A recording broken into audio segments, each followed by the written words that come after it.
अब देखिए, deterrence policy के बारे में मैंने पहले भी कई बार जिक्र किया हुआ है। डिटरेंस पॉलिसी का मतलब क्या होता है? एग्जाम्पल के तौर पर आपने अपने घर पर बंदूक रखवाई, है ना, आपने बुलेट प्रूफ जो है वो गाड़ी खरीद ली, राइट? हालांकि आपको जरूरत नहीं है, फिर भी आप ये कर रहे हो। क्यों? लोगों को दिखा रहे हो आप कि बेटा मुझसे मत उलझना। है, होता है ऐसा, जैसे जो लोग पैसे वाले होते हैं, राइट, आगे चल के आपके पास, मतलब आपकी बात नहीं, आपको तो सरकार पूरी चीज जो है वो देगी। जैसे कोई इंडस्ट्रियलिस्ट वगैरह की हम बात करें, उसके घर के बाहर बॉडीगार्ड्स खड़े हुए हैं। भौकाल, मतलब कुल मिलाकर डिटरेंस इज द भौकाल, कि भाई देख लो, हमसे उलझोगे तो हमारे पास ये पूरी चीज जो है वो दी हुई है। आप देखिएगा 15 अगस्त को, 26 जनवरी को, है ना, इंडिपेंडेंस डे, रिपब्लिक डे को, परेड वगैरह जो होती है, उसमें हमारे पूरे जितने भी हमारे डिफेंस के जो प्रोक्योरमेंट होते हैं, जो भी खरीदारी हमने करी है, या जो हमने टेक्नोलॉजीज तैयार करी है, बनाई है इंडिजीनियसली, स्वदेशी, तो वो हम डिस्प्ले करते हैं। है ना, अलग अलग मेले लगते हैं, शिविर लगते हैं, है ना, जिसमें हम लोग जो है वो डिस्प्ले करते हैं हमारी पावर को, मिलिट्री पावर को। क्यों करते हैं? दुनिया को बताने के लिए, बेटा हमारे पास भी हथियार रखा है, हमसे उलझोगे तो मारे जाओगे, है ना, पिटाई हो जाएगी तुम्हारी, है ना। दिस इज कॉल्ड दिखावा। दिखावा करना मतलब पीपल, ये उसलिए नहीं होता कि आप बिल्कुल चला ही दोगे, ये इसलिए होता है लोगों को डराने के लिए, बताने के लिए कि हम भी किसी से कम नहीं है। That is the deterrence policy. Simple शब्दों में मैंने आपको बताया। अब बढ़ते हैं आगे। तो इंडिया की सिक्योरिटी डॉक्ट्रिन को रीडिफाइन करता है इंडिया का नया डिटरेंस डॉक्ट्रिन, ऑपरेशन सिंदूर के बाद। तो इसको हम स्ट्रेटेजिक पॉइंट ऑफ व्यू से समझेंगे, जीएस पेपर 2 के पॉइंट ऑफ व्यू से ये टॉपिक आपके लिए इंपॉर्टेंट है। ऑपरेशन सिंदूर गाइस इंडिया की स्ट्रेटेजी का एक टर्निंग पॉइंट था, ये आपको समझना जरूरी है। ऑपरेशन सिंदूर को लॉन्च किया गया था पहलगाम टेरर अटैक के रिटेलिएशन में। ये बात आप सभी जानते हैं, मुझे आप लोग को बताने की जरूरत नहीं है कि टेररिस्ट अटैक हुआ था पहलगाम, जम्मू कश्मीर में, और वहां पर उसके बाद फिर हम लोगों ने रिटेलिएट किया। जायश ए मोहम्मद के कैंप्स वगैरह जो है वो हमने डिस्ट्रॉय जो है वो किए। लश्कर ए तायबा, जायश ए मोहम्मद और भी काफी सारे जो टेररिस्ट ऑर्गेनाइजेशन है उनके कैंप्स हमने डिस्ट्रॉय किए। 100 से ज्यादा टेररिस्ट को जो है वो उड़ा दिया हमने, है ना, इस इंसिडेंट्स में। तो ये एक जॉइंट ऑपरेशन था Indian army, Indian navy, Indian air force और इंटेलिजेंस एजेंसी का। जायश ए मोहम्मद का हेडक्वार्टर जो था बहावलपुर में, लश्कर ए ताइबा का बेस जो था मुरीद के में, इसको हमने बुरी तरह से डिस्ट्रॉय किया। हाई प्रेसिशन वेपन्स का इस्तेमाल यहां पर हुआ, जैसे कि scalp cruise missile, hammer bombs, kamikaze drones, इन सब का उपयोग हमने किया। यानी कि बहुत ही शानदार हमने वेपन्स का उपयोग जो है वो किया हमारे। तो स्पेशल स्ट्रेटेजी ये थी कि ग्राउंड ट्रूप्स यूज नहीं किए गए, instead stand of precision strike किए गए, जिससे कि ट्रूप रिस्क और कम हो और इंपैक्ट मैक्सिमम हो। यानी कि कैजुअलिटी जो है वो कम हो और इंपैक्ट जो है वो ज्यादा हो। हमने ड्रोन्स का इस्तेमाल किया, हमने long range missile, short range missiles, इनका जो है वो इस्तेमाल किया। किस पर्पस के लिए? कि भाई हमारे ट्रूप्स को कुछ नहीं होना चाहिए, हमारे सोल्जर को कुछ नहीं होना चाहिए। हमने टेक्नोलॉजी का इस्तेमाल किया और उड़ा दिया उनके कैंप्स, और बिल्कुल सटीक, कि जिससे कि किसी भी रेसिडेंट को कोई नुकसान ना पहुंचे, चाहे इंडिया के चाहे पाकिस्तान के। ऑब्वियसली इंडिया के तो नहीं, बट पाकिस्तान के किसी भी रेसिडेंट या पाकिस्तान ऑक्यूपाइड कश्मीर के किसी भी आम जनता को नुकसान ना पहुंचे, उस पॉइंट ऑफ व्यू से हमने इस्तेमाल किए इस प्रकार के हाई प्रेसिशन वेपन्स का इस्तेमाल हुआ है। अब बात आप समझिए, ये नया जो हमारी डॉक्ट्रिन अब सामने आ रही है, ये देखो ऑपरेशन सिंदूर के बारे में मैंने ये पूरी चीज अभी आपको बताई। तो हमारी जो नई जो स्ट्रेटेजी आई है वो क्या है, उसमें पहला पॉइंट चाहो तो लिखो आप, अब ये पॉइंट लिखो आप, इंडिया की नई डॉक्ट्रिन क्या है इसमें नया, ये लिखिएगा आप। New military strategy of India, नई सैन्य रणनीति, भारत की नई सैन्य रणनीति। पहला point, response on Indian terms. India अब अपने टाइम, प्लेस और मेथड के अकॉर्डिंग रिटेलिएट करता है। No more passive wait and watch. हम पहले पाकिस्तान से रिप्लाई आने का वेट करते थे कि वो क्या रिप्लाई करेंगे, कहीं इन्वेस्टिगेशन करेंगे कि नहीं। हम वेट करते थे कि यूनाइटेड नेशन और इंटरनेशनल एजेंसीज आए, हस्तक्षेप करें, है ना। हम भाषणबाजी करते थे, बट हमने बोला नहीं, हम समय पर कार्रवाई करेंगे, जगह चुनेंगे और अटैक करेंगे। अब वो स्ट्रैटेजी हमारी चली गई कि वेट एंड वॉच वाली, अब रिटेलिएशन की स्ट्रेटजी आ गई है। पहला point, response on India terms, हम अपने टर्म्स पर अब रिस्पॉन्स करते हैं। हम दूसरों के टर्म्स पर, दूसरी इंटरनेशनल एजेंसीज के टर्म्स पर रिस्पॉन्स नहीं करते। हम बोलते हैं हमें तकलीफ हुई है तो हम ही वार करेंगे, हमारा नुकसान हुआ है तो हम खुद लड़ेंगे। तो that is our new strategy. ये लिखिए, ये बहुत इंपॉर्टेंट है आप लोगों के लिए। ये स्ट्राइक्स कैलिब्रेटेड, प्री एम्प्टिव और पॉलिटिकली ओन्ड है। यानी कि ये हमारी खुद की स्ट्रेटजी है, सोची समझी पूरी चीजें जो हमने खुद डिजाइन करी, किसी को पता लगने नहीं दिया, और ऐसा अटैक किया कि इनके समझ में आ जाए कि इंडिया अब चुप बैठेगा नहीं, घुस के मारेगा। पहली स्ट्रेटजी। दूसरी strategy, zero tolerance for nuclear blackmail. जो ये साले पाकिस्तानी ब्लैकमेल कर रहे थे हम लोगों को कि न्यूक्लियर अटैक कर देंगे।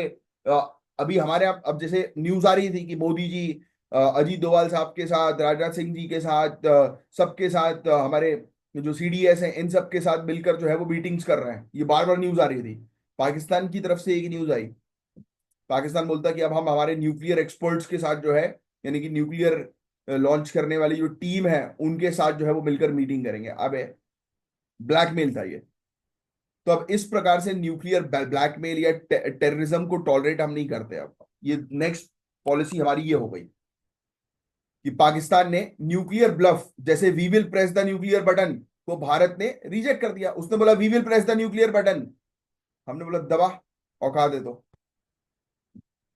तेरा जब तक पहुंचेगा उससे पहले तेरा पाकिस्तान उड़ा दिया जाएगा।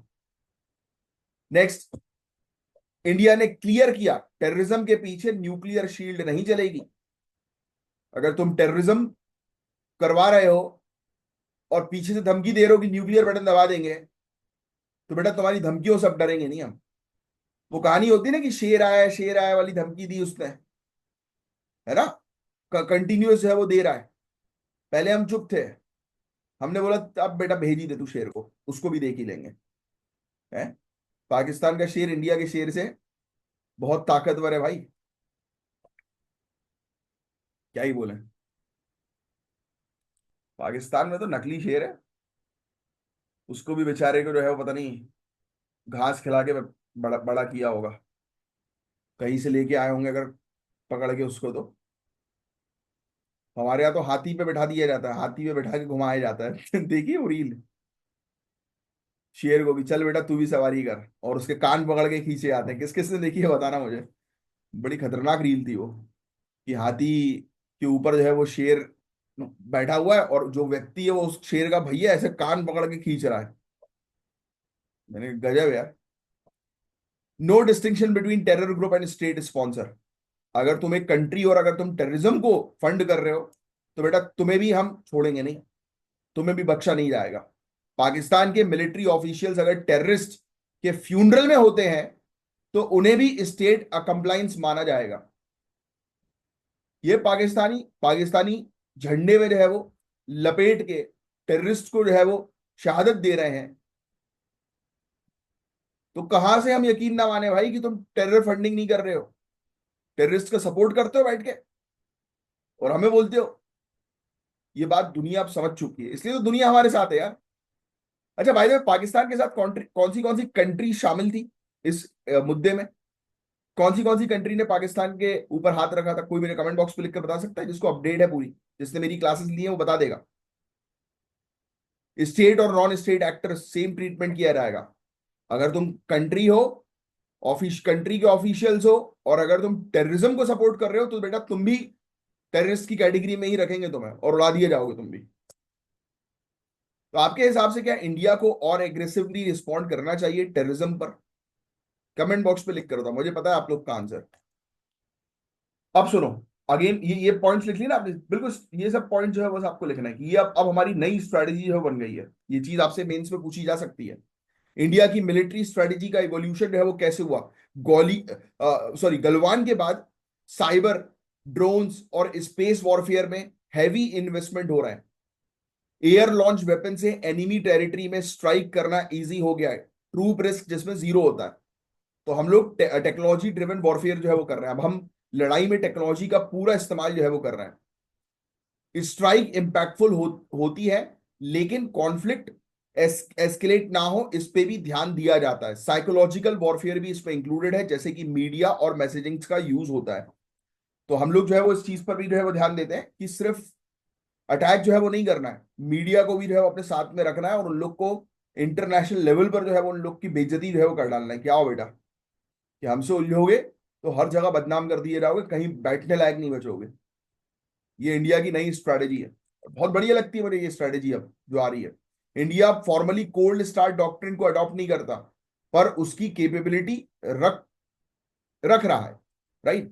मतलब रैपिड इंटीग्रेटेड अटैक हम लोग जो है वो कर रहे हैं, बट साथ ही साथ बताते तो हम हैं, मतलब सामने वाले को ऐसा फील कराते हैं कि भाई नेक्स्ट सेक्शन हमारा यही होगा कि यार अब देखो हुआ क्या, हमने जो है वो ब्लैकआउट करवाया हमारी कंट्री में, है ना। हमने बोला, आदेश जारी किए कि सभी लोग जो है वो रेडी हो जाओ ब्लैकआउट्स के लिए। तो उन लोग को लग रहा था बेवकूफों को कि अभी तो ये स्ट्रैटेजी बना रहे हैं, अभी तो उनको टाइम लगेगा कुछ करने में।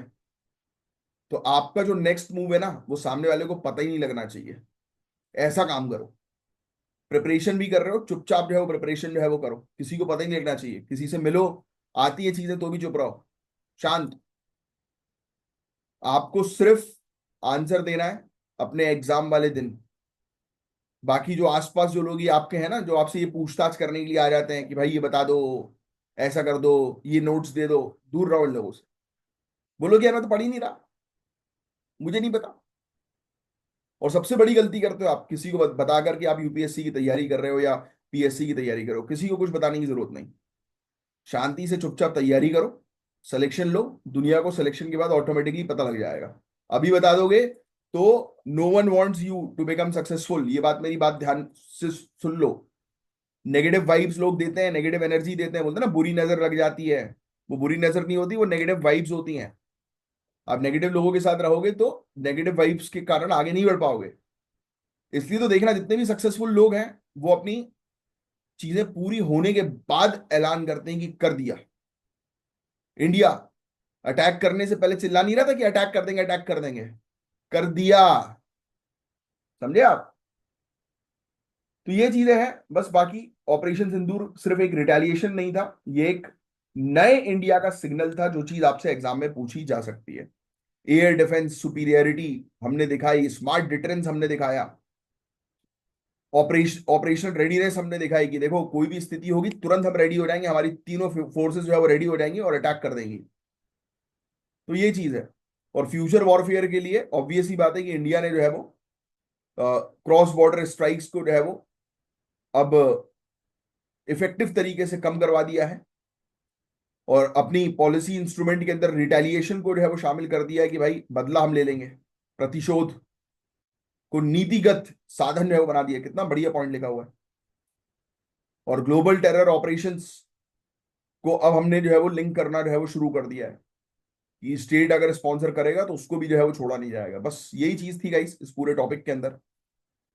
गाइस अगर आप UPPCS, BPSC, UKPSC, RO ARO, BEO, UP triple SC exam या फिर इवन हरियाणा, राजस्थान या छत्तीसगढ़ पीएससी की तैयारी कर रहे हैं, तो आपके लिए ज्ञान सर का स्पेशल पेड बैच है।